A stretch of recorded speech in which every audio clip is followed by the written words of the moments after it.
ये हम भारतीयों का अपना फ्लेवर है, ये हम भारतीयों का अपना तेवर है। तो मोटापे में अनाज से, और ये सोचना है कि इसे पता कैसे चला। लड़का बोला जी पापा तो यही कहते हैं, मां मना करती है।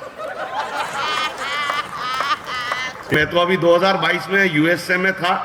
हम लोग वो भारतीय लोग हैं जो बस में, ट्रेन में, प्लेन में कहीं भी सफर कर रहे हो तो आपस में अपनी जान पहचान निकाल लेते हैं। मैं 2022 में 1.5 महीना रहा, 20 शहरों में मेरे कार्यक्रम थे। अच्छा, बाबा हमारे यहां नहीं होते, बाबा यूएसए में भी होते हैं। आप लोग जाते होंगे, आपको भी मिले होंगे। वो एक बाबा मुझे मिल गए बस में। वहां पर मैं सफर कर रहा था तो मुझसे कहने लगे, अचानक उनको मेरे मुंह से अल्कोहल की स्मेल आई तो मुझसे कहने लगे, ए मैन तुम गलत रास्ते पर जा रहा है। अच्छा, हम तो भारतीय आदमी, मुझे लगा हो सकता धनोल्टी की बस पकड़नी थी, मैंने गलती से दिल्ली वाली तो नहीं पकड़ ली। मैंने कहा भाई बस रोको, गलत बस में बैठ गया। नो मैन, हमारा कहने का मतलब है गॉड ने, ईश्वर ने, खुदा ने तुम्हें भेजा धरती पर अच्छा काम करने के लिए, दुनिया को हंसाने के लिए। तुम अल्कोहल पीकर अपना जिंदगी खराब कर रहा है। मैंने कहा महाराज 3 दिन हो गए, जेट लैग से नहीं निकला, पूरी दिनचर्या अस्त व्यस्त पड़ी है, क्या करूं? बोले आप हमारे साथ चलो, हम आपको शुद्ध करेंगे। शुद्धिकरण के एक वहां पे क्रिया होती है। वो मुझे अपने मठ में ले गए। वहां पर पानी की एक होदी बनी हुई थी। उन्होंने मेरा सिर यूं पकड़ा, 3 बार उस पानी से भरी होदी में मेरा सिर डुबाया निकाला, डुबाया निकाला, डुबाया निकाला। फिर बोले, there is no alcohol in you now, you are pure and fine, this is your new birth, old Deepak has died, this is your new birth and your new name is David। मैं बड़ा खुश हो गया। मैंने कहा गुरु महाकुंभ भी नहीं जाना पड़ा, पट्टे ने तो यही शुद्ध कर दिया। अच्छा, मैं आया सर, वहां से लौट के आया तो अपने घर में बैठा उनको याद कर रहा था कि बड़े चमत्कारी बाबा मिले। जब मैं अपने घर आया तो मुझे अचानक एक दिन उनकी याद आई। तो मैं अपने एक कमरे से उठा, दूसरे कमरे में गया, दूसरे कमरे से अलमारी खोली, उसमें से ओल्ड मॉन्क की सील्ड बोतल निकाली, फिर पानी से भरी हुई एक बाल्टी में उसे 3 बार डुबोया। There is no alcohol in this bottle now, this is pure and fine, Old Monk has died, this is new birth of this bottle and its new name is kadha. तो समझ आ गई हो तो एक बार जोरदार बताइएगा कि आज की शाम आप हंसने मुस्कुराने के लिए बैठे हैं। वैसे भी हंसना मुस्कुराना बड़ा मुश्किल काम हो गया है। मैं तो कहता हूं कभी भी हंसी आए, मुस्कुराए। असल में क्या है, हम लोग इतने बड़े ओहदों पर पहुंच गए, इतने धन्ना सेठ हो गए, हमें लगता है कि हम अगर फ्री में हंसेंगे भी तो शायद हमारा स्टेटस नीचे आ जाएगा। मैं कहता हूं जब भी आप हंसो, खुलकर हंसो, बेतरतीब हंसो, बेतहाशा हंसो, बिना किसी के सोचे समझे हंसो। हंसते हंसते घर से निकलो, दून बाजार निकल जाओ, दून मॉल की तरफ निकल जाओ।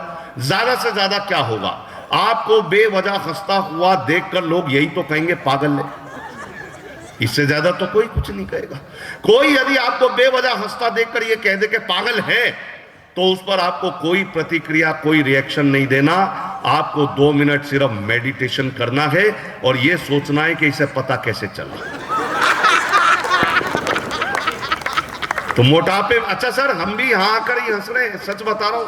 कोरोना काल में तो इतनी बुरी हालत हो गई थी, लोगों ने क्लब में आना जाना बंद कर दिया था, सच बता रहा हूं। और कार्यक्रम हमारे होने बंद हो गए, सारे आर्टिस्ट अपने घर बैठे हैं। ऐसे में मेरा एक 3 कमरे का फ्लैट है। एक में माता पिता स्थायी रूप से रहते हैं, उनका अधिकार है। एक में बच्चों ने कब्जा किया हुआ है। एक में मैं, अब मान लो आप सुबह अपने व्यवसाय, अपने कार्यालय में जा रहे हैं, ऑफिस में जा रहे हैं, तो ज्यादा से ज्यादा पत्नी की शक्ल सुबह देख ली, शाम को आए एक बार फिर देख ली, कोई बहुत अर्जेंट हुआ तो एक बार वीडियो कॉल कर ली। उस सिचुएशन को महसूस करो कि आपके पास कोई काम नहीं, 24 घंटे एक कमरे में पत्नी और पति एक साथ बैठे एक दूसरे को घूर रहे हैं। अच्छा, वो बेचारी डायरेक्टली मुझसे कुछ नहीं कह पाती थी, बस मेरी शक्ल देखती थी। कोरोना काल की बात बता रहा हूं, शक्ल मेरी तरफ देखती थी और बार बार एक ही वाक्य दोहराती थी, पता नहीं ये बीमारी कब जाएगी। लेकिन आइए, हम कोरोना में भी दोस्तों लॉक तो जरूर हुए लेकिन डाउन नहीं हुए। ये हम भारतीयों का अपना फ्लेवर है, ये हम भारतीयों का अपना तेवर है। तो मोटापे में अनाज से डॉक्टर के, अच्छा मैं और बताऊं, मुझे नहीं पता कितने उद्योगपति बैठे हैं, इंडस्ट्रियलिस्ट बैठे हैं, क्योंकि हम लोग बहुत सारे क्लब्स के शोज करते हैं, हम लोग रोटेरियंस के भी शोज करते हैं, लॉयंस के भी शोज करते हैं, एक से एक लोग हमें रोज मिलते हैं। लेकिन मैं सबको ये कहता हूं दोस्तों, कितने बड़े ओहदे पर पहुंच जाओ, कितने बड़े बिजनेसमैन बन जाओ, लेकिन कभी भी अपने अंदर घमंड मत लाना, बहुत दिक्कत हो जाती है। मेरे एक दोस्त हैं उत्तर प्रदेश बरेली में, उनका नाम है एसपी भवानी सिंह। एसपी भवानी सिंह नाम नहीं है, वो सच में ही पुलिस में एसपी हैं। अब एसपी हैं तो थोड़ा बहुत रुतबे का घमंड आ ही जाता है आदमी को। अब वो 12 साल का उनका बेटा, वो उसको समझाया करते थे, देखो तुम जिसे भी बताया करो बड़े रोब के साथ बताया करो तुम एसपी भवानी सिंह के बेटे हो। उनकी पत्नी को अच्छा नहीं लगता था, 12 साल का बेटा इसके दिमाग में अभी से क्या भर रहे हैं, ये बड़ा होके करेगा क्या। पर वो अक्सर बताते थे, देखो जिसे भी बताया करो यही बताया करो तुम एसपी भवानी सिंह के बेटे हो। बच्चा बड़ा धर्म संकट में, बड़ा कंफ्यूज। मां कहती थी बेटा ऐसे नहीं बोलते। बच्चे को कंफ्यूजन के बाप की बात मानूं, बोलना है कि नहीं, या मां की मानूं। अब वो भवानी सिंह के गांव के कुछ लोग उसके घर आए, उन्होंने बच्चे को पैदा होते हुए देखा था छोटा सा, अब वो बड़ा हो गया 12 साल का इतना। अब आए तो उन्होंने पूछ लिया, बेटा तुम भवानी सिंह के बेटे हो क्या? लड़का बोला, जी पापा तो यही कहते हैं। मां मना करती है। एक बार खुल के हंस सकते हो, कोई दिक्कत नहीं है। मैं जानता हूं मौसम भी बड़ा रंगीन हो रहा है, सुबह का अपना मजा है, शाम का अपना मजा। सुबह का अपना मजा है, शाम का, मैंने बताया मैं भी हरियाणा से, फरीदाबाद से हूं। हमारे यहां, अच्छा भारतीय आदमी क्या होता है, अपने मतलब का काम अपने शब्द अपने हिसाब से ढाल लेता है। महात्मा गांधी किसी जमाने में बोल गए रिश्वत लेना अन्याय है, रिश्वत लेना अन्याय है। हमने उसमें अपना स्वार्थ निकाल के अर्थ ही बदल दिया कि रिश्वत लेना अन्य आय है। अच्छा, हम लोग आज तक अपनी मानसिकता पे ही दृढ़ नहीं हो पाए, स्थिर नहीं हो पाए, दूसरे को दोष देते हैं। आप देखो सिंबॉलिकल वे में, बड़ी सामान्य भाषा में पकड़ना क्या कहना चाहता हूं। आप देखो, लड़की का पिता लड़का देखने जाता है लड़की के लिए कि उपयुक्त वर मिल जाए, अच्छा दूल्हा मिल जाए, अच्छे खानदान, और ये सोच के जाता है कि लड़का खाते पीते घर का हो, यानी संपन्न परिवार का हो। लड़की का पिता लड़का ढूंढता है ये सोच के कि लड़का खाते पीते घर का हो, और जब वो खाते पीते घर का लड़का उसे मिल जाता है तो उसे किनारे पर बुला के पूछता, तू पीता खाता तो नहीं? हम वो लोग हैं साहब। उसका नाम है गोपी, हरियाणा का आदमी। अच्छा, अपने मतलब के अर्थ कर दिए उसने। बोले गो का मतलब जा और पी का मतलब पी। उसकी पत्नी ने पूछ लिया, तुम रोज क्यों पी के आते हो? बोले मेरा नाम है, लोग कहते हैं गोपी। गोपी। बोले कल क्यों पी के आए? बोले डॉक्टर साहब ने कहा था दवा दारू लो। बोले फिर? दवा तो सुबह बीपी की ले ली थी, शाम को बूंदे आ गई, मौसम रंगीन हो गया। उससे एक दिन पहले क्यों पी के आए? उसकी पत्नी लगातार प्रश्न कर रही है, उससे एक दिन पहले क्यों पी के आए?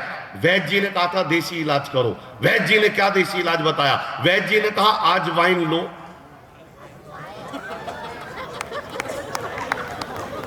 आज वाइन लो। उससे एक दिन पहले क्यों पी के आए? तेरे बच्चों की वजह से। मेरे बच्चों ने कब कहा कि तुम पी कर आओ? बोले देख भाग्यवान, दिवाली नजदीक थी, बच्चों को रॉकेट छोड़ना था, घर में खाली बोतल नहीं थी। उससे एक दिन पहले क्यों पी के आए? तेरे पिताजी की वजह से। मेरे पिताजी ने कब कहा कि आप शराब पी के आओ? देखो, जब हमारी शादी हुई तो तुम्हारे पिता ने कहा कि अब लड़की तुम्हारी हुई, तुम दोनों मिलकर घर बार संभालो। घर तो तू संभाल ही रही है। ये बार की जिम्मेदारी लेने वाले सामने बैठे हैं कि मोटापे में अनाज से डॉक्टर के इलाज। ये नारी शक्ति बैठी है। बच्चों आप ही हंसते रहना, मुझे बहुत बढ़िया रहेगा, कोई दिक्कत नहीं, चिंता मत करो, तुम भी मेरी बच्चियां बराबर हो, लेकिन आनंद लेना। कवि सम्मेलन इस देश में ऐसी परंपरा बची है कि जिसे आप माँ बाप भाई बहन बहू बेटी किसी के साथ भी सुन सकते हैं। वरना तो आप देख रहे होंगे आजकल किसी का चर्चा चल रहा है बहुत खूब, हम लोग वो काम नहीं करते। हम लोग शुद्ध पारिवारिक अच्छी चीजें आप तक देंगे, क्योंकि हमें पता है कि हम अच्छा परोसेंगे तो ये नई नस्लें कुछ अच्छा करेंगी। मेरी बिटिया है, 2023 एक एग्जाम होता है क्लैट, आपको मालूम हो संभवतः। क्लैट एग्जाम में पूरे भारतवर्ष में all India 9th rank holder मेरी बिटिया है। मुझे लगता है कि यार मैंने तो जो कमाना था मैंने कमा लिया। तब कहीं कहता हूं साहब ये नारी शक्ति बैठी है कि आकाश की ऊंचाई हो या सागर की गहराई, आकाश की ऊंचाई हो या सागर की गहराई, महिलाएं सफलता के झंडे चारों ओर गाड़ाई। सफलता की राहों पर कई पुरुष रह गए अभागे, महिलाएं निकल गई आगे, कई तो इतनी आगे निकल गई भाई आज तक लौट के घर ही नहीं आई।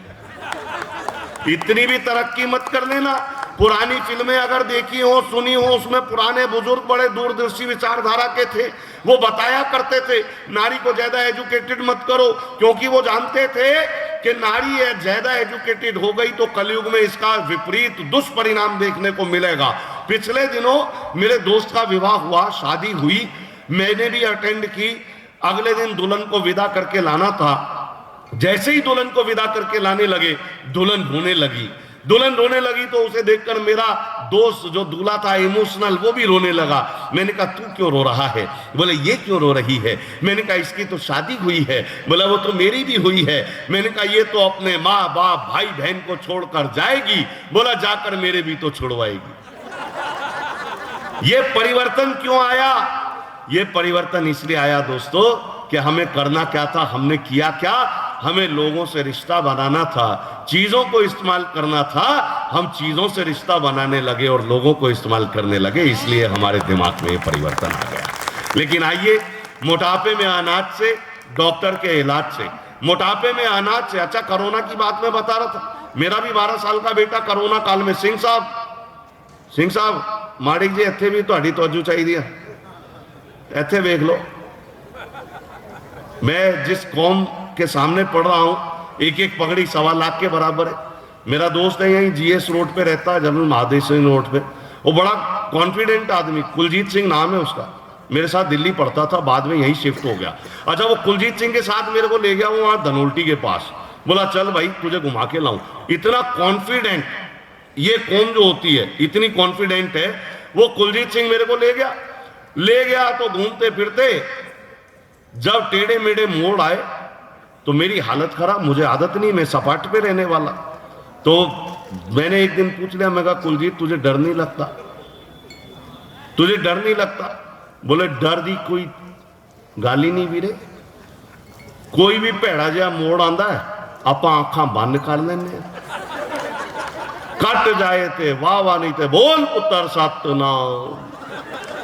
ये कॉन्फिडेंस होना चाहिए। आपने कविता सुनी होगी, सॉरी बलजीत में आ गया, आपने एक कविता सुनी होगी, कई बच्चे कंपटीशन में पढ़ते भी हैं। उसकी पहली पंक्ति है कि कोशिश करने वालों की कभी हार नहीं होती।